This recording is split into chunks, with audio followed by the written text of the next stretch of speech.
Bismillahirrahmanirrahim. Assalamualaikum warahmatullahi wabarakatuh.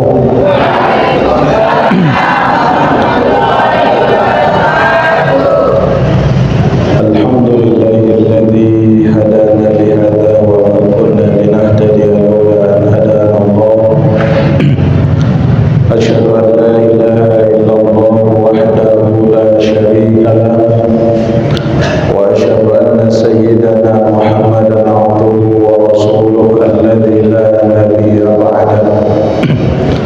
اللهم صل على سيدنا محمد الفاتح لما أغلق والخاتم لما سبق ناصر الحق بالحق والهادي إلى صراطك المستقيم وعلى آله حق قدره ومقداره العظيم. Amma ba'du. Ma'asyiral muslimin, para muhibbin, para pecinta ilmu yang mudah-mudahan Allah berikan ilmu yang barakah. Mudah-mudahan Allah sehatkan jasmani dan rohani kita, serta mudah-mudahan Allah jadikan kita menjadi hamba yang istiqamah, yang mudah-mudahan kelak mendapatkan syafaatul uzma dari baginda Nabi Muhammad sallallahu alaihi wasallam. Amin ya rabbal alamin.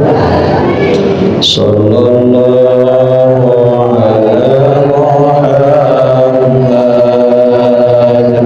sallallahu alaihi wasallam. Sallallahu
وسلم وبارك عليه.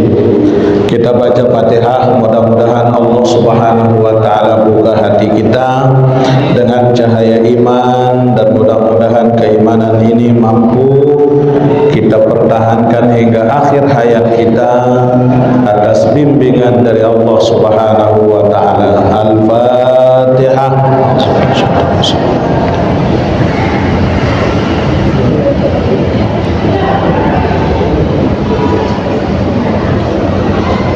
Bismillahirrahmanirrahim. Qala al-muhaddits rahimahullahu ta'ala wa nafa'na bi'ulumihi fid dharain.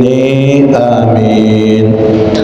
Wa kana Rasulullah sallallahu alaihi wasallam yaqul, baginda Nabi sallallahu alaihi wasallam pernah bersabda dalam sebuah doanya. Jadi baginda Nabi setiap munajat beliau tak pernah lupa dengan satu munajat yang luar biasa, yang dimana munajat dari Rasul sallallahu alaihi wasallam ini adalah sebagai jalan untuk kita membersihkan jiwa kita, membersihkan ruhani kita, sehingga nikmatnya ibadah itu bisa kita rasakan dalam kehidupan kita. Apa doa atau munajat dari Nabi sallallahu alaihi wasallam? Allahumma ati nafsi taqwaha wa zakkiha anta khairu man zakkaha anta waliyuha wa maulaha. Nabi memohon kepada Allah dalam setiap tahajudnya Nabi, dalam setiap pendekatan intensif dari beliau dengan Allah. Apa doanya Nabi? Allahumma ati nafsi taqwaha. Ya Allah, anugerahkan kepada jiwaku, yaitu jiwa yang didasari dengan ketakwaan. Wa zakkiha anta khairu man zakkaha. Sucikan jiwaku ini ya Allah, karena engkaulah sebaik-baik yang mampu menyucikannya. Anta waliyuha wa maulaha. Sesungguhnya engkaulah pelindung dan penolong daripadanya. Jadi apa maknanya Bapak Ibu? Tidak dikatakan sempurna seorang hamba di sisi Allah kecuali ketika hamba itu dianugerahkan oleh Allah jiwa yang suci di dalam diri mereka. Makanya Nabi ajarkan kita doa ini, karena kita sebagai manusia ini banyak kotornya. Kita manusia ini banyak dosanya. Meskipun kita ahli ibadah, tidak menjamin bahwa kita terbebas dari dosa. Meskipun kita katakan diri kita orang baik, dengan diri kita mengatakan diri kita sebagai orang baik, itulah dosa kita. Makanya Allah ajarkan kepada kita untuk mengisi setiap lembaran hidup itu dengan taubat kepada Allah. Ya ayyuhalladzina amanu taqullaha haqqa tuqatih wa la tamutunna illa wa antum muslimun. Wahai orang-orang yang beriman, kata Allah, bertakwalah kamu kepada Allah dengan sebenar-benar hakikat takwa, dan janganlah engkau mati kecuali dalam keadaan mengenal Allah. Karena seorang yang muslim dari hidupnya tidak menjadi jaminan kalau kita meninggal dalam keadaan beriman. Banyak orang alim, banyak orang soleh, tapi matinya dalam keadaan kufur. Nauzubillah. Makanya Bapak Ibu, baginda Nabi saja tidak pernah beliau lupa munajat kepada Allah di tengah malam. Inilah doa yang disampaikan oleh Nabi. Tidak ada penghalang antara beliau dengan Allah. Yang langsung di atas hamparan sajadah kita bermunajat, namun yang mampu bergetar adalah arsy Allah Subhanahu wa ta'ala. Allahumma ati nafsi taqwaha. Coba, Allahumma ati nafsi taqwaha wa zakkiha anta khairu man zakkaha anta waliyuha wa maulaha. Ya Allah, kata Nabi, ati nafsi taqwaha, anugerahkan kepadaku jiwa yang berdasarkan kepada ketakwaan. Anugerahkan kepadaku jiwa yang takwa. Wa zakkiha, sucikan jiwaku ini ya Allah. Anta khairu man zakkaha, karena engkaulah sebaik-baik yang menyucikannya. Anta waliyuha, engkaulah yang menjadi penolongnya. Wa maulaha, dan engkaulah yang menjadi pelindungnya. Pelindung dari apa? Pelindung dari hati kita. Bapak Ibu yang dimuliakan Allah, apakah sering kita merasakan ibadah kita namun hati masih gelisah? Sering tidak? Kita ibadah namun hati masih gelisah. Ada? Rajin baca Quran tapi hati nggak pernah tenang. Ada? Rajin zikir namun tidak bisa menjaga ucapan. Ada? Jadi apa yang menyebabkan demikian? Yang menyebabkan demikian adanya adalah karena hati kita masih kotor. Atin teniki masih kotor. Sementara hati ini adalah tempat bersemayamnya nur dari Allah. Hati ini adalah tempat bersemayamnya cahaya dari Allah. Justru ketika cahaya ini sudah ada di dalam diri Bapak Ibu sekalian, maka sesungguhnya hati kita akan semakin tenang. Tapi kenapa sebaliknya yang terjadi? Oh, mohon maaf, karena hati kita ini sudah terkontaminasi. Hati kita ini sudah kotor. Sekarang mari kita lihat Bapak Ibu yang dimuliakan Allah. Kenapa penting daripada kalimat ini? Allahumma ati nafsi taqwaha, ya Allah anugerahkan aku jiwa yang selalu bertakwa kepadamu ya Rabb. Karena mohon maaf, antara ruhani dengan jasmani kita ini sering bertolak belakang. Jasmani ini, sehebat-hebat kita punya jasmani, kalau ruhani kita kotor, maka jasmani ini tak akan ada guna.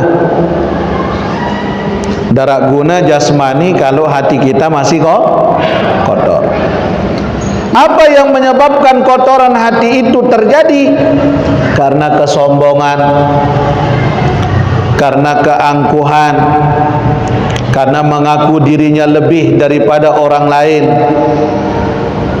Tidak ada artinya kita punya jasmani namun rohani kita masih kotor. Makanya rohani ini juga butuh makan sebagaimana jasmani. Jasad kita ini, awak teniki, berapa kali kita kasih makan sehari, Bu? 3 kali. Bahkan lamun tiang silue undangan sejeluk ini 5 kali. Ya Allah, dosa gede. Nah, jasmaniah kita ini tidak pernah kurang. Terus yang kedua, pakaian. Kira-kira Bapak Ibu dalam satu hari ada enggak kita yang mampu bertahan untuk tidak berpakaian? Sejelo dendek berpakaian, mampu tidak? Mampu tidak? Atau pakaian ini kita punya, tapi seminggu enggak pernah dicuci.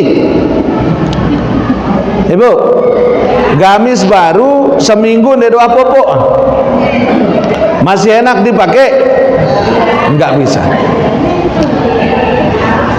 Nah, sekarang yang jadi permasalahannya, ruhani kita makannya jarang, ruhani kita dikasih pakaian pun juga jarang, ruhani kita dimandiin juga jarang, ruhani kita dikasih pakaian bahkan enggak pernah. Sekarang kita lihat Bapak Ibu yang dimuliakan Allah. Nah, inilah masalahnya kita ini. Makanya Nabi minta ke Allah, ati nafsi taqwaha. Anugerahkan bagiku ya Allah jiwa yang memiliki ketakwaan kepadamu, agar aku mengakui, mengenal kepadamu dan engkau juga kenal akan aku. Kan kita banyak yang ngaku kenal, tapi kita belum tentu dikenal. Betul tidak? Ibu tahu Prabowo? Tahu? Siapa Prabowo niki? Presiden. Tapi Pak Prabowo kenal sama ibu? Kalaupun ngaku kenal, ngaku, tapi belum tentu diakui. Sekarang Tuhan kita siapa? Kita ini sebagai hamba Allah, sebagai hamba apa tidak? Tapi apakah Allah akui kita sebagai hamba? Wallahu a'lam. Tergantung seberapa sering kita mendekat kepada Allah, maka sedekat itulah Allah pada diri kita. Makanya sudah disebutkan oleh Allah dalam Al-Quran, qad aflaha man zakkaha wa qad khaba man dassaha. Angka ada taduk? Qad aflaha man zakkaha wa qad khaba man dassaha. Beruntunglah orang-orang yang mensucikan jiwanya, dan betapa rugi mereka yang mengotori jiwanya. Karena ruh ini yang akan pulang kepada Allah ketika jasmani ini sudah mati. Kapan jasmani ini dikatakan mati? Ketika ruhani itu sudah keluar dari jasmani kita. Kemana pulangnya jasad kalau kita mati? Tanah. Kemana pulangnya badan ketika kita sudah mati? Tanah. Apa yang menjadi makanan daripada kita punya badan saat meninggal dunia? Badan ini menjadi makanan daripada cacing tanah. Badan ini menjadi makanan daripada ular. Badan ini akan jadi makanan daripada limpahan. Semua binatang-binatang yang ada di dalam tanah, jasmani inilah makanannya. Tapi ruhani, kemana dia hendak pulang ketika jasmani ini sudah mati? Maka ruh kita akan pulang kepada Allah. Tapi mohon maaf, ada ruh yang bisa pulang ke Allah, ada ruh yang jangankan pulang ke Allah, diangkat dari atas kepalanya satu jengkal saja, terkadang ruh itu tidak tahu kemana dia akan pulang. Na'udzubillahi min dzalik. Sekarang kita lihat apa yang menyebabkan ciri-ciri hati kita ini kotor, Bapak Ibu yang dimuliakan Allah. Apa yang menyebabkan diri kita, hati kita ini kotor? sehingga hati kita ini tidak pernah mengenal akan Allah. Hati kita ini sering merasakan kegelisahan. Oh, kata Imamul Ghazali, pertanda bahwa hati kita ini sudah terkotori dengan sifat bahamiyah yang ada di dalam diri kita. Apa sifat bahimiyah ini? Adalah sifat kebinatangan dalam diri kita manusia. Makanya Nabi katakan al-insan hayawanun natik. Manusia itu adalah hewan namun punya akal. Bedanya sedikit kita daripada hewan, Bapak Ibu. Mana bedanya? Karena kita punya akal dan kita punya agama. Alhamdulillah. Tapi kalau hewan hanya punya nafsu, ndak punya akal, ndak punya agama. Angga ibu coba lamun pelungguh lampak jo kebon roe. Lampak jo kebon roe, perhatian dengan si jari kusir becak no. Nggih. Kan orang yang pakai cidomo kan kadu jaran. Nggih, pakai kuda. Mohon maaf seumur hidup tiang, de tiang wah perhatian arak jaran beselana. Nah, Bu. Wah, ada perhatian, ada kuda pakai celana. Nah. Terus jaran niki cuek. Saya liwat leman dulu, dan pikiran. Pak Kaling liwat cuek. Tuan Guru liwat cuek, dan tolila. Kenapa? Karena yang ada hanya nafsu. Tidak punya akal, tidak punya agama.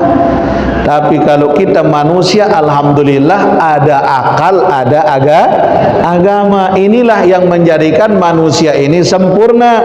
Innal insana fi ahsani taqwim. Allah jadikan manusia itu dalam bentuk yang paling sempurna. Ayo sekarang kita kaji, apa sih ciri-ciri hati kita yang kotor ini, Bapak Ibu? Mudah-mudahan ini tidak ada pada diri kita. Amin. Apa kata ulama? Yang pertama, tidak pernah mampu melaksanakan amanah ilmu, hikmah dan ma'rifah. Penyebab hati kotor, dia punya ilmu tapi tak pernah diamalkan. Ilmunya tinggi, kuliahnya tinggi, gelarnya tinggi, tapi mohon maaf, adabnya tidak ada. Maka kata Imam Syafi'i, man zada ilmuhu walam yu'addibahu falaysa bi'alim. Siapa di antara kita yang tinggi ilmunya tapi tidak punya adab, mereka itu bukan orang alim, kata Imam Ghazali. Ilmunya tinggi, gelarnya banyak, pendidikannya banyak, bahkan S1, S2, S3, S Dogger, S campur B, berisi semuanya, tapi adab tidak ada, laisa bi'alimin, maka itu bukan orang alim. Makanya ulama mengajarkan kepada kita posisi adab itu di atas ilmu. Ketika ketemu sama orang tua, adab yang lebih mudah kepada orang tua bagaimana? Mesti harus ada adabnya. Jadi orang yang membanggakan ilmu namun tidak memiliki adab, itu pertanda hatinya kotor. Yo, harus saya jadi imam, harus saya jadi pengurus masjid. Saya kan sudah SAG, saya kan sudah S teler, ya, S-nya udah banyak. Maka saya yang mesti pantas jadi depan, jadi orang yang dituakan. Mohon maaf Bapak Ibu, nggih, keberkahan ilmu bukan terletak pada kepintaran seseorang, tapi keberkahan ilmu itu terletak pada akhlak. Makanya sekarang ini banyak anak-anak yang pendidikan tinggi tapi akhlak tidak ada. Pulang-pulang saat dia kaya, orang tua jadi budak. Betul? Ketika orang tua kaya, anak jadi raja. Oh, bapak belikan sepeda motor, ibu belikan iPhone. Oh, macam kalau orang tua kaya. Tapi ilmu itu tidak penting banyaknya, tapi yang penting adalah barokahnya. Apa yang menyebabkan hati kotor? Tidak bisa melaksanakan amanah ilmu dan hikmah serta ma'rifah. Apa hikmah? Diajarin kebaikan oleh orang, masih saja mengelak dari kebaikan. Tetenak ngaji, masih doang duit alasan. Oh, lemah minggu mudi. Wah, datang malam robo mudi, ya kan di mantai kena tuan. Oh, repot. Duit pengunjung pantai Piral. Ya Allah, begitu saja. Makanya apa kata Allah Subhanahu wa taala? Wa man a'rada an dzikri fa inna lahu ma'isyatan dhanka wa nahsyuruhu yaumal qiyamati a'ma. Orang-orang yang melalaikan aku, orang-orang yang tak pernah mau dekat dengan aku, kata Allah. Orang-orang yang melalaikan zikir dari mengingat namaku, fa inna lahu ma'isyatan dhanka, itulah orang-orang yang sempit hidupnya. Harta banyak, hasil dagangan banyak, kebun bangket galuh, mobil tidak bisa kepake, sengaja seteruk, semua dia punya.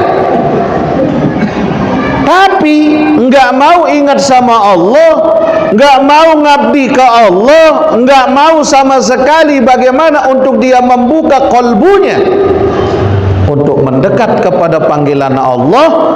Fa inna lahu ma'isyatan dhanka, Allah katakan, aku jamin mereka sempit hidupnya, tersesat dirinya. Wa nahsyuruhu yaumal qiyamati a'ma, dan nanti di akhirat aku bangkitkan dia, kata Allah, dalam keadaan buta. Nauzubillah. Ibu, makin dalam hidup ini di dunia, kalau kita buta kira-kira sengsara enggak? Sengsara. Padahal kita punya anak, masih kita punya saudara, masih kita punya keluarga. Tapi ketika buta di dunia, sengsara rasanya hidup ini. Apalagi nanti di akhirat, anak tidak kenal orang tuanya, orang tua sudah tidak ingat anaknya, suami tak tahu istrinya, istri tak kenal suaminya, nafsi, semua kita hanya mengurus diri sendiri. Mereka bertanya, qala rabbi lima hasyartani a'ma wa qad kuntu basira. Wahai Tuhanku, kenapa engkau bangkitkan aku hari ini dalam kondisi buta, padahal dulu di dunia aku sudah melihat. Bingung dia. Kenapa dia bingung? Sudah tidak ada lagi harapannya di mata Allah. Kenapa aku buta ya Allah, padahal dulu di dunia aku melihat?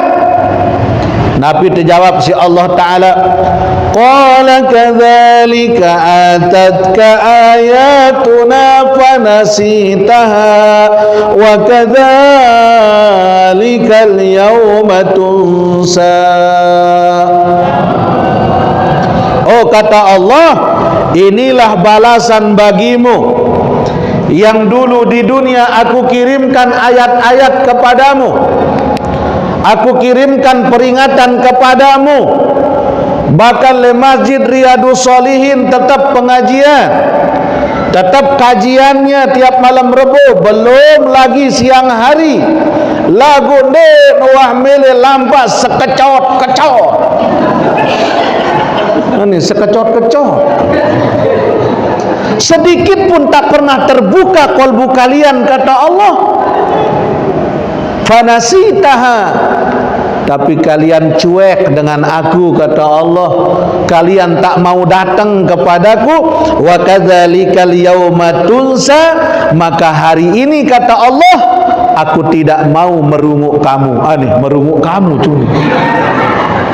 Harap bahasa Indonesia merunguk kamu. Aku udah nggak mau ngurusin kalian, kata Allah.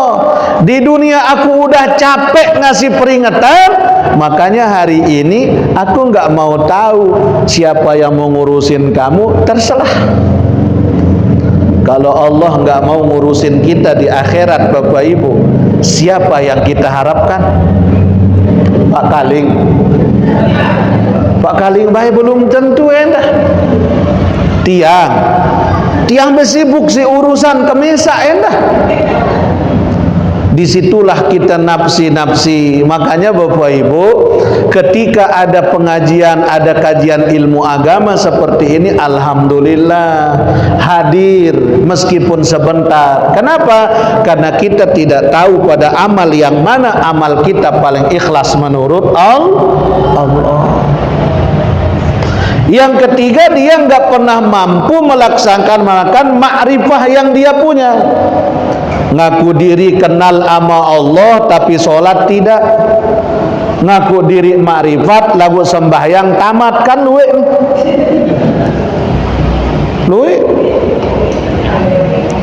Tuh bagian timur tahun luwe Bapak. Timur ni si bah. Ngaku diri berhakikat, ngaku diri bermakrifat, namun sholat tak pernah dikerjakan. Na'udzubillahi min zalik. Itu bukan hakikat, itu bukan makrifat. Justru kata Nabi, man zada ta'atihi zada ma'rifatun billah, wa man zada ma'rifatun billah fazada ta'atihi. Siapa orang yang bertambah ketaatannya kepada Allah, itulah orang yang bertambah makrifatnya dengan Allah. Dan siapa orang yang sudah bertambah makrifatnya dengan Allah, maka itulah orang yang betul-betul taat kepada Allah. Jadi ada keseimbangan. Orang taat pasti makrifah, orang makrifah pasti taat. Mau berembe aku diri makrifah lagu den solat, iya dan makrifut tenu. Karena orang mah mengenal Allah, semakin dia kenal, semakin gak berani jauh. Semakin dia cinta, semakin dia takut mengecewakan kekasihnya. Coba itu bapak nih, kita punya istri, muarat tiba-tiba SMS masuk, teduk-teduk dari nomor tak dikenal. Hai beb, kira-kira dihapus apa enggak Pak? Dihapus. Yuk tiang be menu ya dah.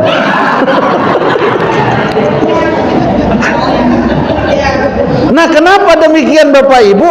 Karena kita menghargai orang yang kita cinta.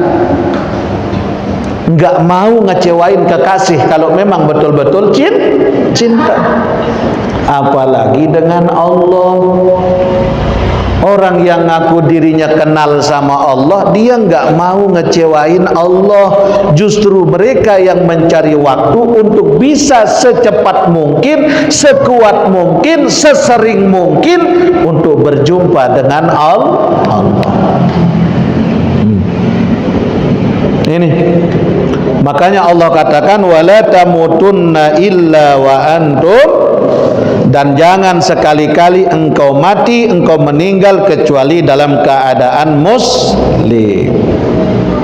Yang kedua, mana ciri-ciri hati kita yang masih kotor? Yang kedua kata Imamul Ghazali, tak pernah mampu merasakan nikmatnya ibadah. tidak mampu merasakan nikmat ibadah. Padahal sekarang dia yang tanya, kalau kita ibadah itu kita sedang menghadap kemana? Allah. Kita ibadah itu kita sedang berbicara sama siapa? Tapi kok kenapa tidak ada rasa nikmatnya dalam setiap kita beribadah? Alamat hati kita ada kotorannya. Mungkin dengan sebab ria. Apa ria? Ada pamernya. Maka badui anting-anting baru, kiri kanan kilap anting-antingnya, den bani bejilbab. Terus lamun beketuan mau baik ngengket otak. Assalamualaikum.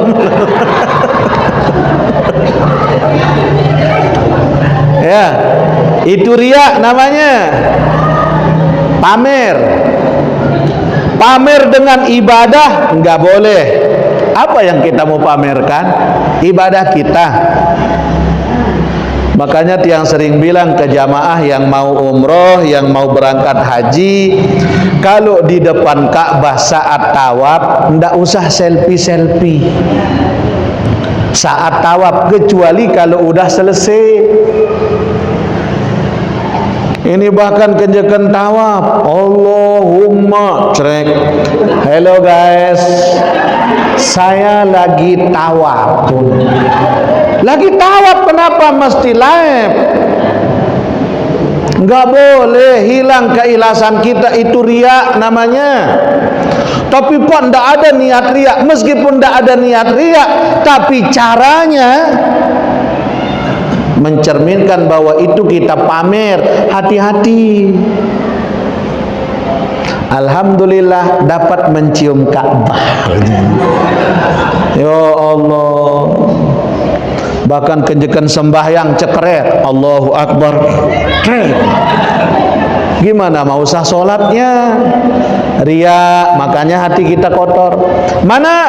Takabur. Ada kesombongan dalam diri kita.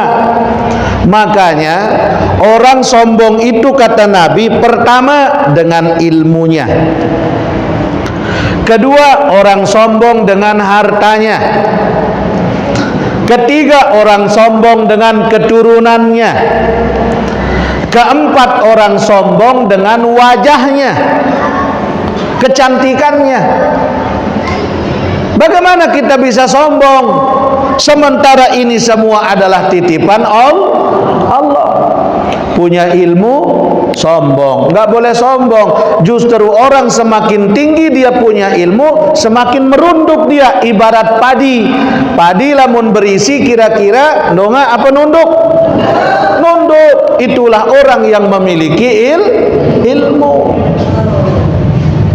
Bukan meremehkan orang. Makanya Bapak Ibu, Allah katakan, Allah stressing dalam Al-Quran, beda bahasanya Allah dengan ahli pendosa, dengan Allah memanggil kita orang-orang yang taat ibadah. Ketika dengan para pendosa, apa bahasa cinta dari Allah?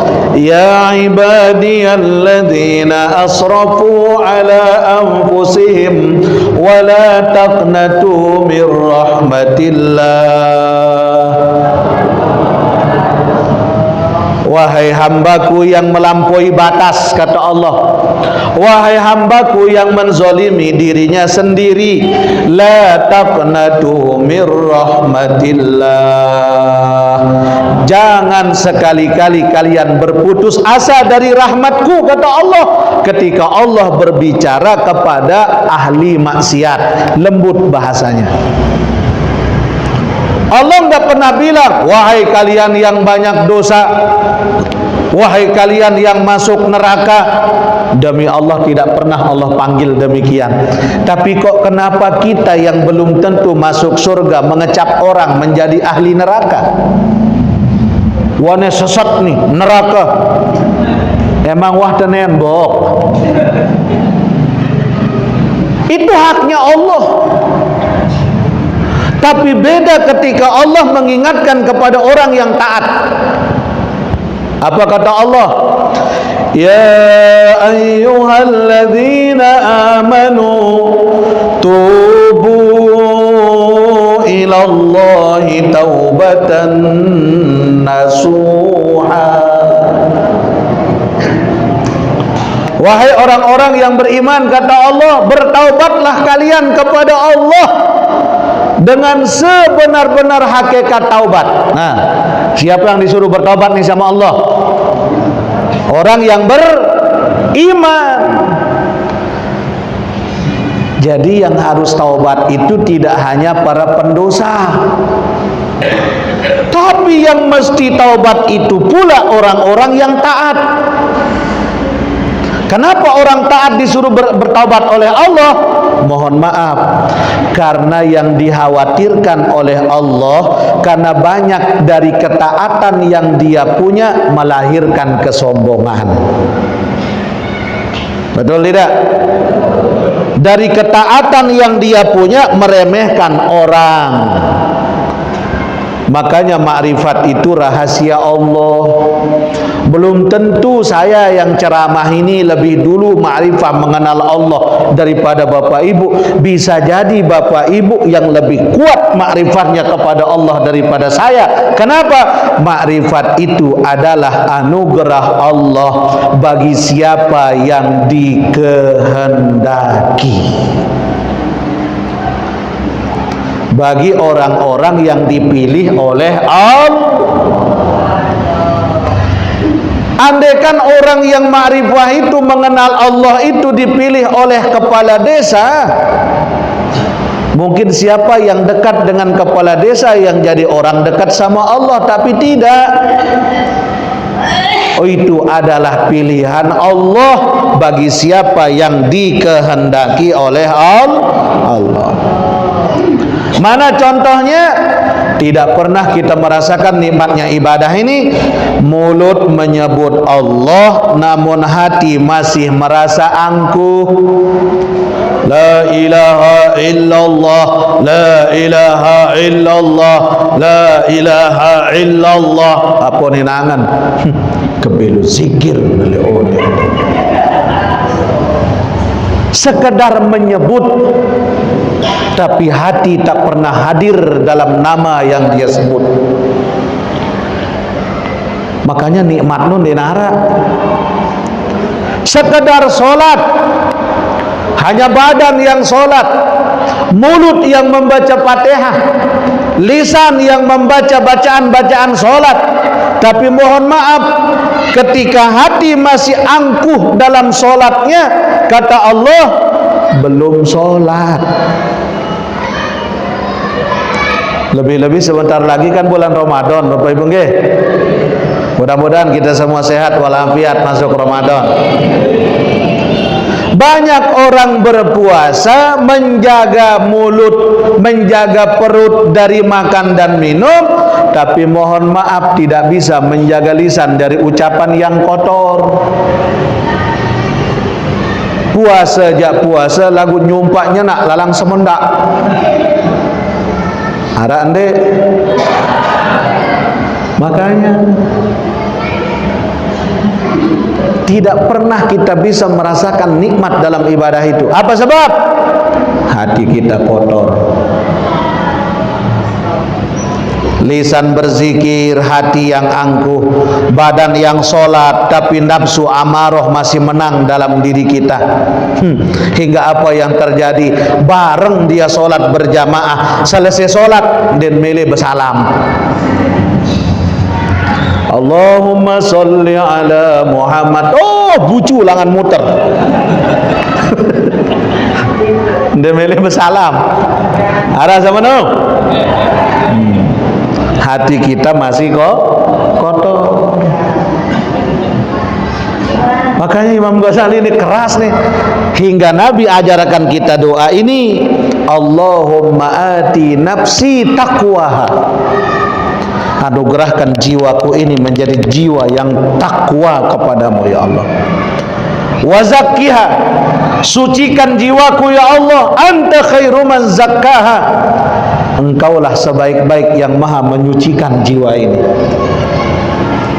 Yang ketiga, apa yang menyebabkan hati kita ini masih kotor?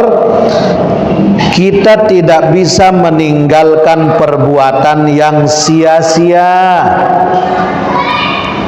Masih demen gawe pegawaian yang tidak ada manfaat. Apalagi lah mau pegang HP. Nah, pegang HP dia ada manfaat, scroll terus scroll. Coba kalau kita pegang tasbih zikrullah, udah berapa ribu kita dapat. Masih senang dengan sesuatu yang sia-sia.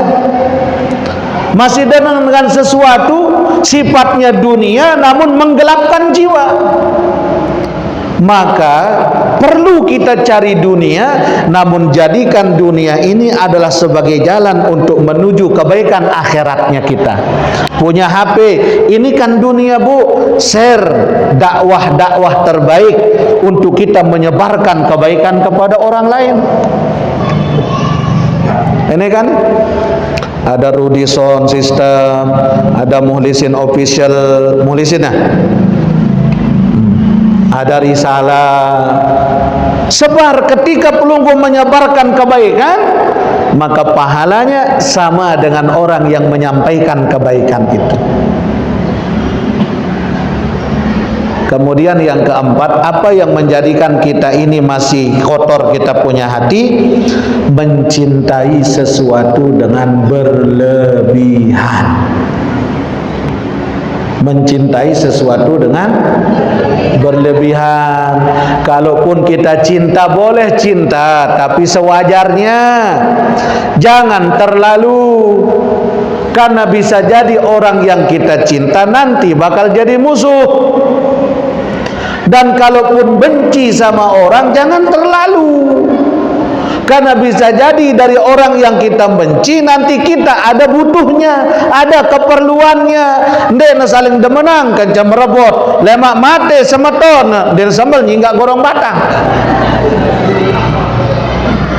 Apa kan merebut nyewa, udah kan nyala tadi. Jadi makanya tiang sampaikan seperti ini, kalaupun cinta sewajarnya, kalaupun benci sewajarnya, kalau bisa jangan membenci. Jangan suka membenci. Makanya Bapak Ibu, apa kata Imam Syafi'i?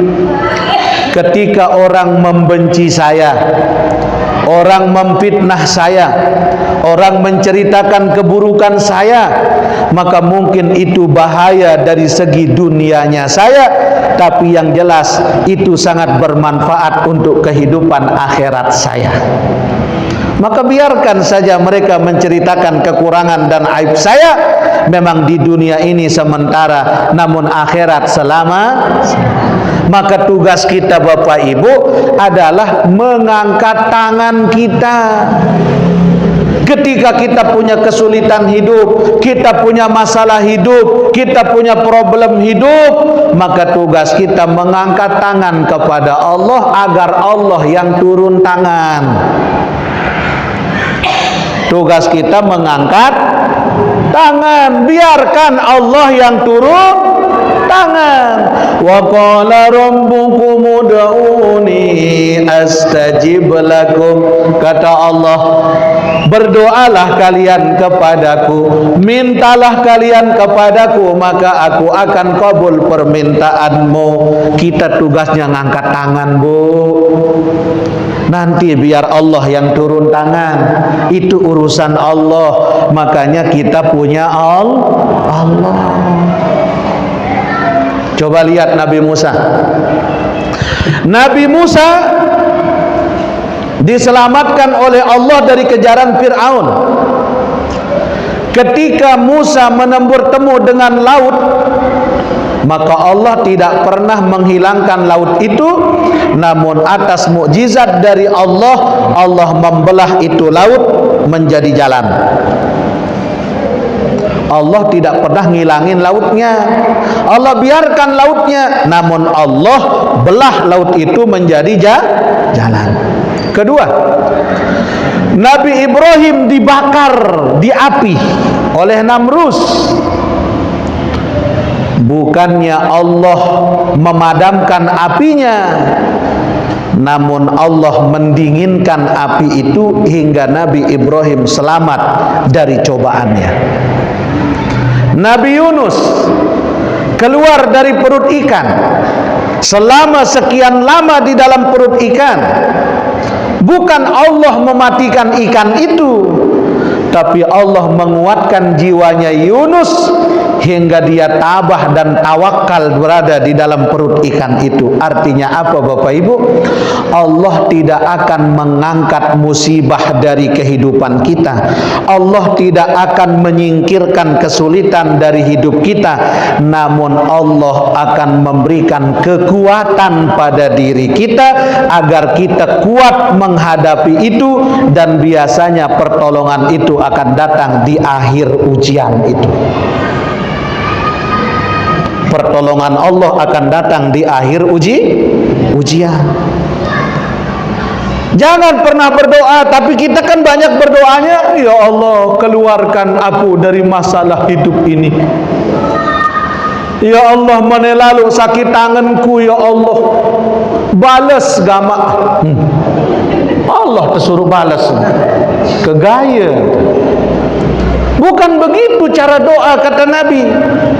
Orang yang mengenal Allah, orang yang jiwanya dekat sama Allah, ketika dapat ujian hidup, apa yang mereka katakan? Ya Allah, alhamdulillah ya Allah, dengan masalah yang ada ini hamba bisa belajar ya Allah di mana posisi saya sesungguhnya. Tapi aku yakin ya Allah, Engkau takkan memberikan ujian kecuali itu sesuai dengan kemampuan hamba. Jangan minta keluar dari kesulitan, tapi minta kekuatan kepada Allah agar kita semangat menghadapi itu. Karena Allah tidak pernah mengangkat kesulitan itu, namun Allah memberikan kekuatan untuk kita bisa keluar dengan diri kita dari segala kesulitan. Dan biasanya pertolongan Allah itu akan datang di akhir. Paham nih? Nah, jadi minta ke Allah. Ada kita yang punya masalah hidup Bapak Ibu? Hah? Ada Bapak Ibu yang masih dia punya hutang? Hutangnya banyak? Angkat tangan. Jadi minta ke Allah. Caranya munajatnya gimana? Ya Allah, hamba tahu ini adalah kesalahan hamba ya Allah. Ini adalah kesalahan dari aku ya Allah yang sekian lama mengerjakan dosa. Namun apapun resikonya ya Allah, hamba siap. Tapi aku yakin ya Allah, Engkau tidak akan memudaratkan hamba atas ujian yang ada ini. Gitu cara mintanya. Dek, karena ya Allah lunasin utang hamba. Kata malaikat, lu siapa?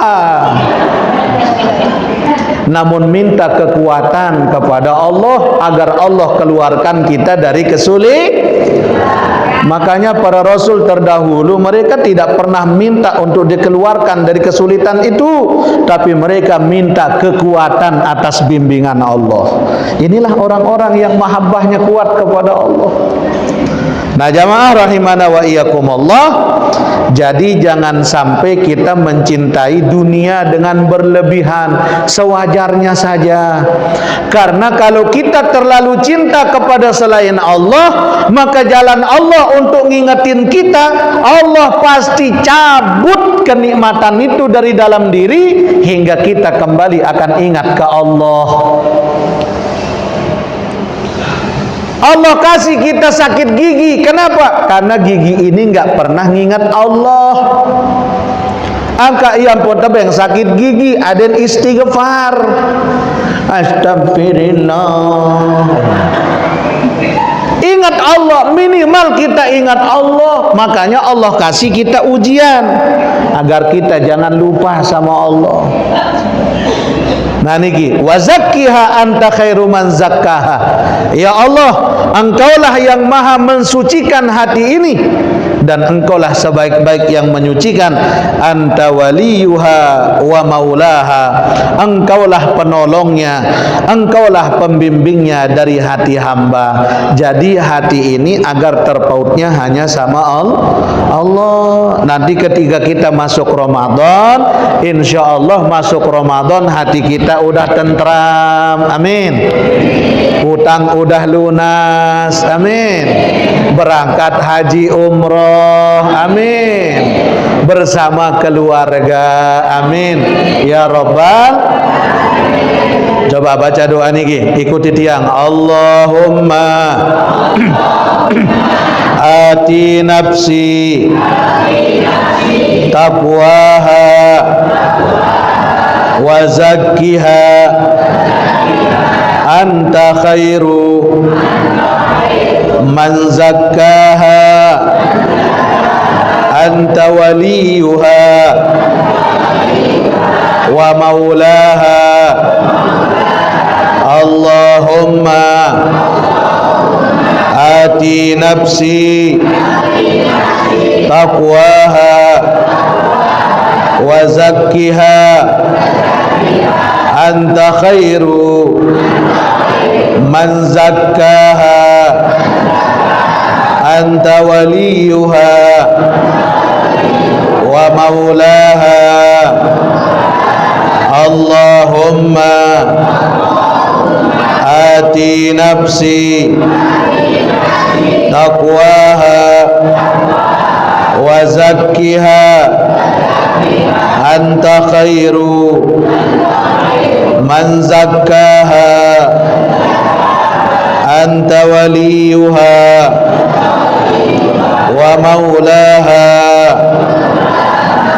Ini doa sering dipanjatkan oleh baginda Nabi untuk mensucikan hati dan jiwa.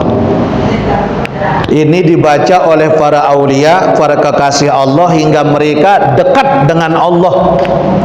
Kalau Bapak Ibu belum hafal, insya Allah nanti tiang tuliskan, dan pengajian berikutnya nanti kita akan bagi untuk kopinya sebagai oleh-oleh kita untuk masuk bulan suci Ramadan.